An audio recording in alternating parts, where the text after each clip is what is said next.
Coming up today on LinkedIn News Live, offering jobs to ex-felons is one big way to keep recidivism rates down. We'll speak to the CEOs of two companies focused on training and educating the formerly incarcerated, plus how fair chance hiring makes the workplace more equitable and benefits your company. That and more coming up on LinkedIn News Live.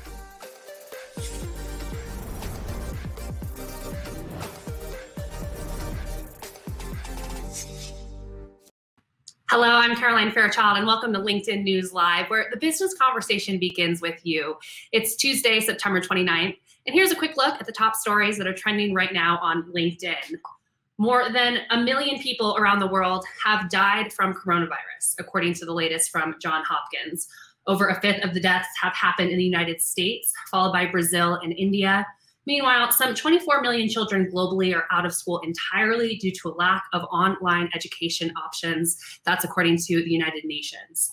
And has the gender pay gap moved to our new remote reality? Over half of men believe working from home has positively impacted their career, while less than a third of women believe the same. That's according to a poll in the Wall Street Journal. Since remote work took effect, 9% of mothers have been promoted compared to 34% of fathers. That's a big gap. And some good news from Airbnb. After laying off 25% of its workforce at the beginning of the pandemic, the home rental company is reporting a 25% increase in bookings from rural areas. Remote area listings earned $200 million in June, and long-term stays are increasing across the platform as well. For more stories like these, be sure to check out the news module to the right of your LinkedIn feed, or if you're in mobile, click into the search box. More than 5 million Americans are ex-felons, and yet after a year of leaving prison, 60% of them are still unemployed. The economic and social impact has lasting effects, but it's not hopeless. We're joined by two men who are committed to fighting the revolving door of prison to poverty to prison.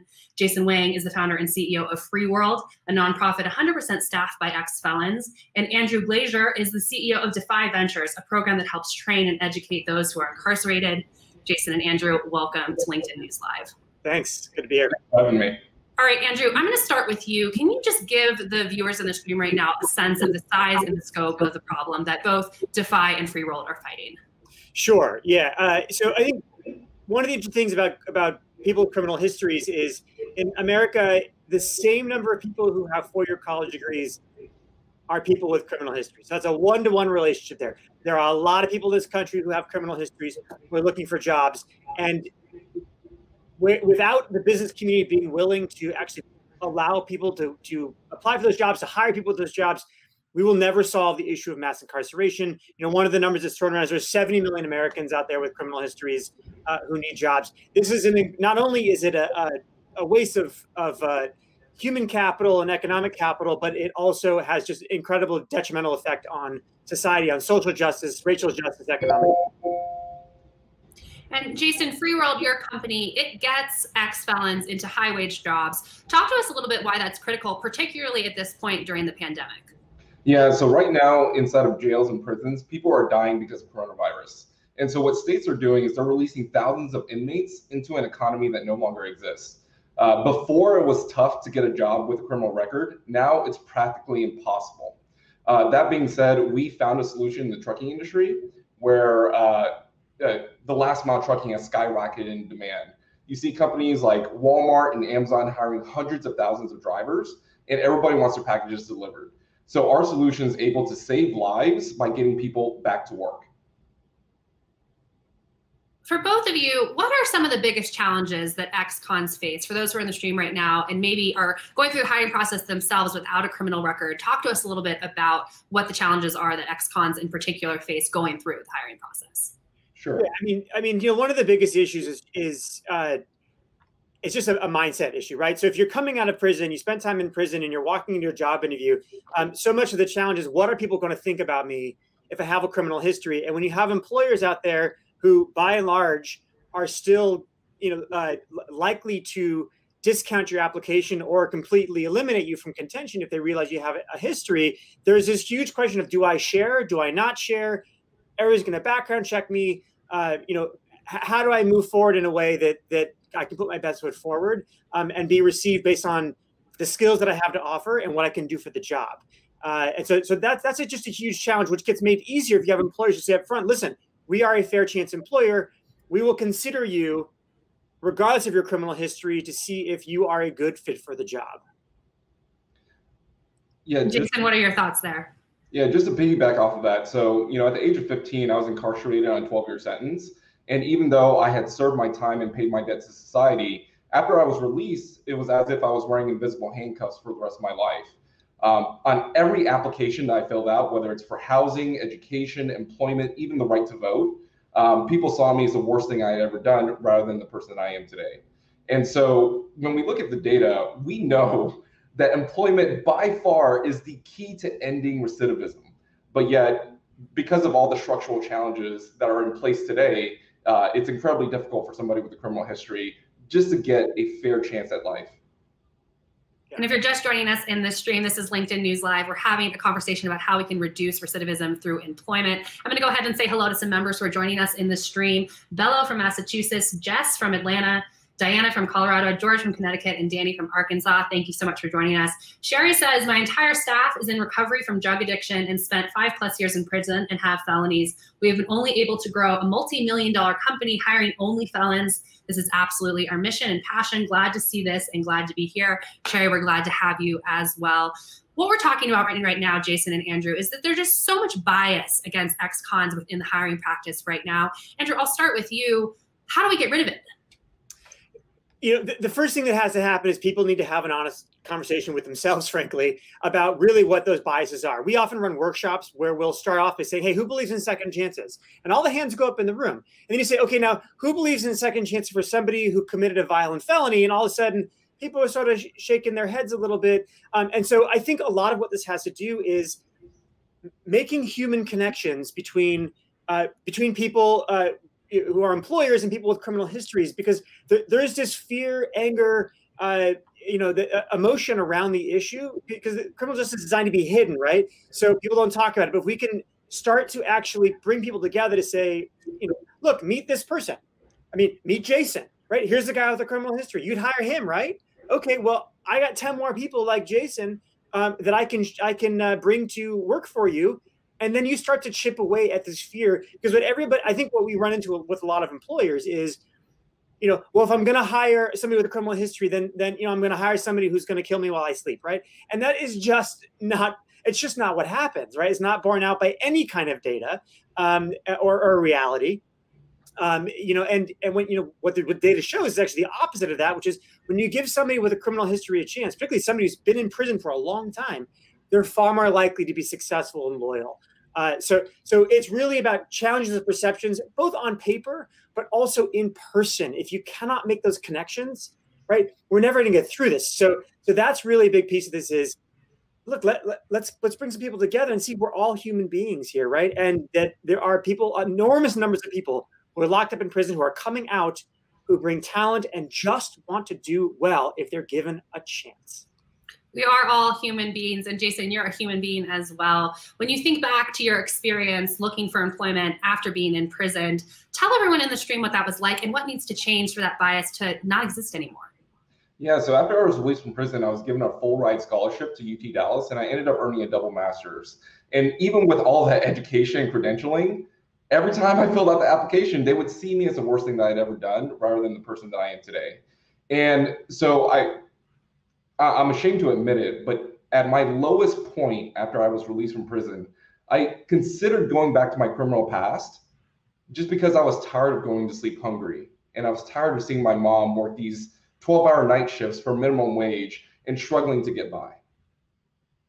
Yeah, look, I just want to say, that is such an important point here. And that's why I go back to this point in our work at Defy Ventures, which is that if the business community will not engage and start to think differently, and that's all you HR people out there, right? Because HR people are the ones who are going to be the most conservative, right? If people will not think differently about this, we will be sending people, we are feeding recidivism, we are feeding that 50 to 70% return to prison rate, because if you can't get a job and you can't put food on the table, right, nothing drives somebody back into criminality faster than having an inability to feed themselves or their family. Well, Andrew, thank you for that perspective. And Jason, thank you for opening up to us on LinkedIn News Live. I see so many members in the stream resonating with your story. Imelda says, you made mistakes as well. We all have and deserve a chance. Waldemar says, we want second chances for felons. It makes communities safe and better. And Andre says, bias can also come in the form of language, using humanizing language like people in jail or prison, people that are formerly incarcerated, people on probation. Keyword is people. Andre, Waldemar, Imelda, we really appreciate your insights here on LinkedIn News Live. Andrew, there is a heightened discussion right now in the country across racism. And as we know, Black men are in prison at a far higher rate than most populations. Yep. Are you seeing more employers come to the table now during this pandemic, given that discussion? You know, I'm seeing more employers who are interested in this topic. I think what I'm hoping to see over the course of the next, coming months, right, is that people are willing to move past just having a discussion about this into saying, okay, we're actually going to change policy and hiring policy. And I think that is really a key point. Look, Black men are incarcerated 6 times the rate of white men. So, the chances of, if we're going to change what's actually happening in the world, right? If people want to actually make a difference, they have to go beyond just exploring the topic and start to really challenge the biases. And it goes beyond just, I think, when you're talking about a formerly incarcerated population, right? It's now a step beyond just the bias of that people might think of race. Right now, you have race layered on with criminal history, and that requires some real political will to discuss that internally and to challenge those perceptions. And I'm hoping that people will live in this moment to say, it's not enough for us to talk about it. It's not enough for us to have a diversity and inclusion policy on paper, but not really think through what that means here. Well, I have that hope as well, Andrew. And thank you so much for joining us on LinkedIn News. And Jason, thank you so much for opening up and bringing your perspective as well. Thanks for having us. It's a really important conversation. We appreciate LinkedIn engaging, and really, thanks so much. It's great. Thank you. That was Andrew Glazier from Defy Ventures, as well as Jason Wang from FreeRolled, joining us about a discussion about how we can reduce recidivism. Okay, we've spoken about the problems that face ex-cons, but we need to double click into the racial gap that we've experienced and what we were talking about in the beginning of the show. I want to talk about that, as well as bring on Margie Lee Johnson. She's the Vice President of Hiring Platform Checker. Margie, thank you so much for joining us on LinkedIn News Live. Thank you for having me. Okay, so fair chance hiring, you just wrote an article on Harvard Business Review, which I read. It sounds like something that every employer should be practicing, fair chance. It sounds something simple. Why isn't it happening? I think there's it's a little bit of not in my backyard. I think people recognize that fair chance hiring is the right thing to do. I think people are just nervous to actually take the step and do it. And I think that's really what it is. And when we talk about fair chance hiring, what does that really mean? Tell us a little bit about some of the table stakes of fair chance hiring.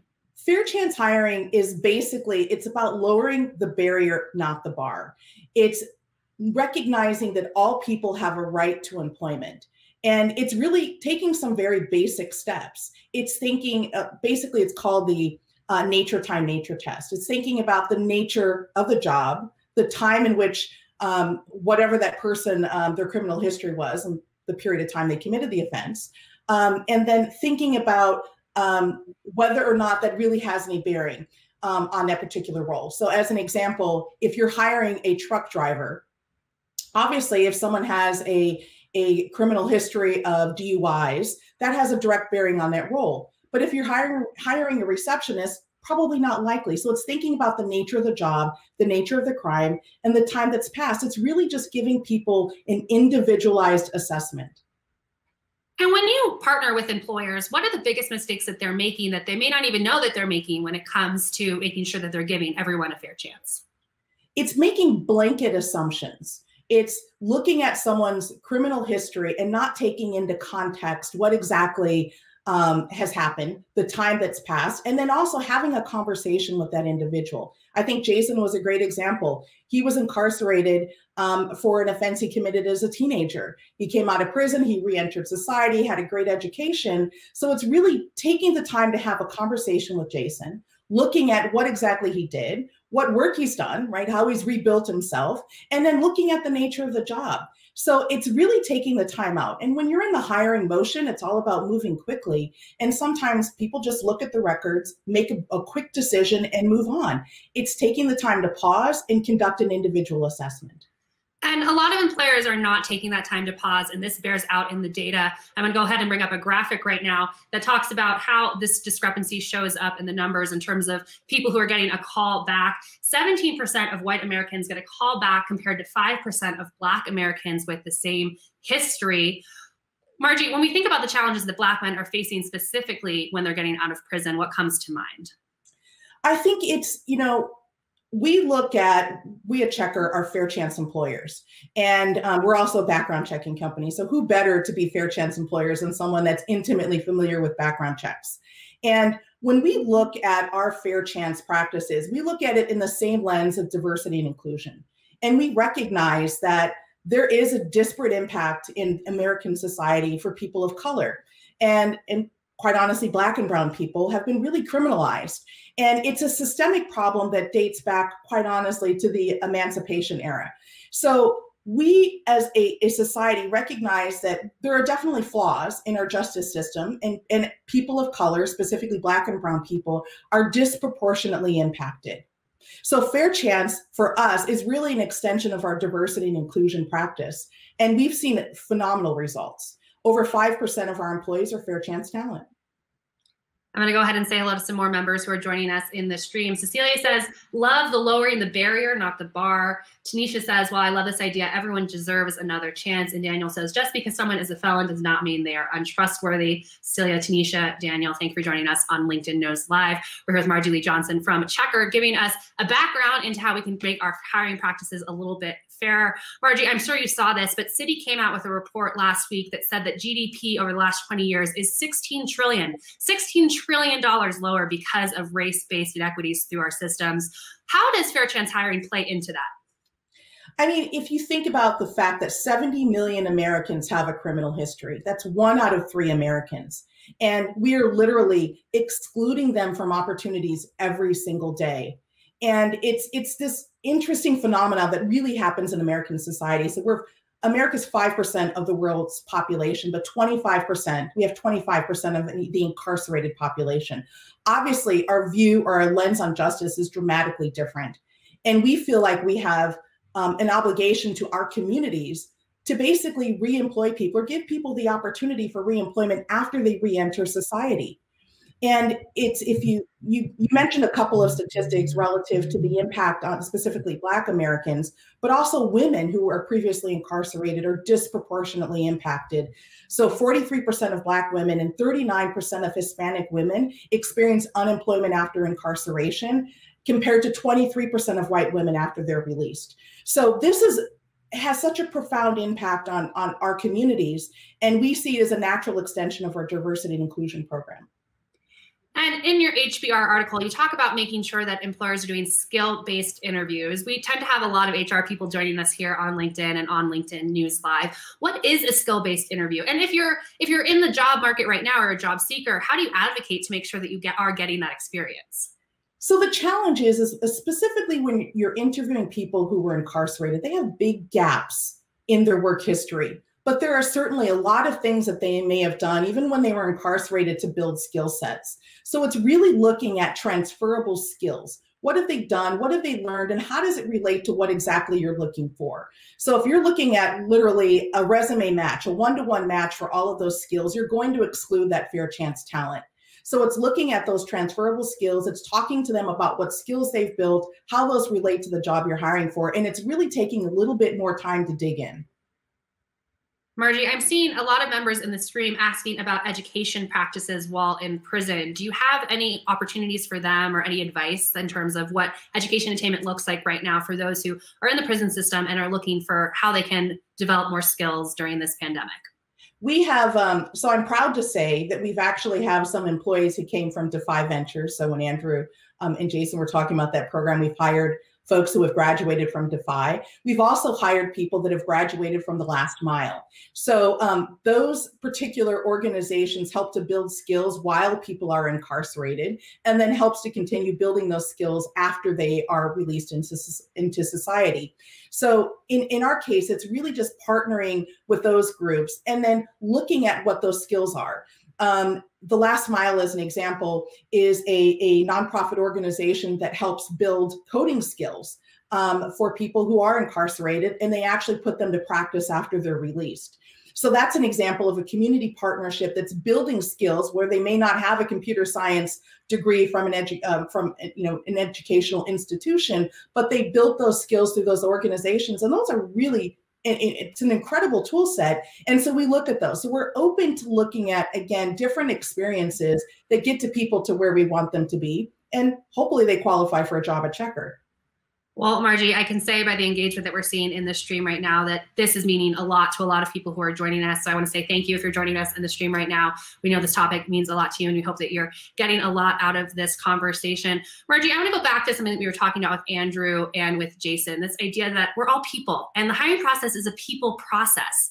How did that get stripped out, and how can we bring more of that into the hiring process? I think there's such, the demand for talent is profound. And there's this need for speed when it comes to hiring. And unfortunately, people that have different backgrounds or more challenging backgrounds kind of get left out. And so it's really about kind of slowing down the hiring process. I'll give you an example at Checker. We have the Rooney Rule Plus. And it intentionally, a Rooney Rule is basically that we have to hire 2 minority candidates before we fill a position. And the Rooney Rule slows down the hiring process to make certain that we're looking at more detail, that we're basically widening our funnel, and we're giving more time and consideration to candidates who may not necessarily have a traditional background. So I think the need for hiring, the need for speed in the hiring process has had this unintended consequence of excluding people who may not necessarily be the perfect paper fit. And I want to bring up some points that I'm seeing in the stream right now that are critical to this discussion. Kristen says, this is a great conversation, but I'd like to point out that using the word felons is dehumanizing. These are people. They shouldn't be defined by their worst days. And Emily says, I agree that language is important. I'm an employee at Checker, and we include training around the language we use around fair chance talent. Margie, I know that Checker's coming out with a new policy and practices for fair chance hiring. How can people access that in the stream? And what have we not discussed that you think is important to those policies? A couple of things. So thank you. Yes, we are releasing our Fair Chance Playbook today. So if you're interested in becoming a Fair Chance employer, please go to checker.com. It's spelled CHECKR, not ER.com. Download the Fair Chance Playbook. We're always willing to have conversations with employers who are really interested in taking on Fair Chance as a hiring practice. A couple of things I want to highlight. I mentioned earlier that we ourselves are Fair Chance employers, and 5% of our talent at Checker are Fair Chance talent. And a couple of lessons learned is that what we find is our Fair Chance talent, they're highly engaged. So every year we have this engagement survey and we ask people, how likely are they to be at Checker? 100% of our Fair Chance talent consistently says that they see themselves at Checker in 2 years. Studies have shown Fair Chance talent, they're amazingly committed to the job. 31% of our Fair Chance talent is promoted. They're growing, they're fully committed. I really, if I can say anything to any employers out there, like pause, take a deep look at how the impact is to your community, and make the right choice and become a Fair Chance employer. Well, Margie, thank you so much for joining us for this critical discussion. Joseph says re-employment is re-empowerment, and Stephanie says thank you for this topic. It is very important to look into hiring practices. Very good discussion. Margie, thank you so much for your insights and for joining us on LinkedIn News Live. Thank you. That was Margie Lee Johnson from Checker giving us a crash course into Fair Chance hiring. I want to thank Margie as well as Jason and Andrew for joining us on this show for this critical discussion. This is LinkedIn News Live. We'll be back with you tomorrow with a discussion. My colleague Susie Jackson will be sitting down with Whole Foods CEO John Mackey. They'll be discussing his new book, Conscious Leadership and the Future of Food. I'm Caroline Fairchild. This is LinkedIn News Live. We'll see you back here tomorrow.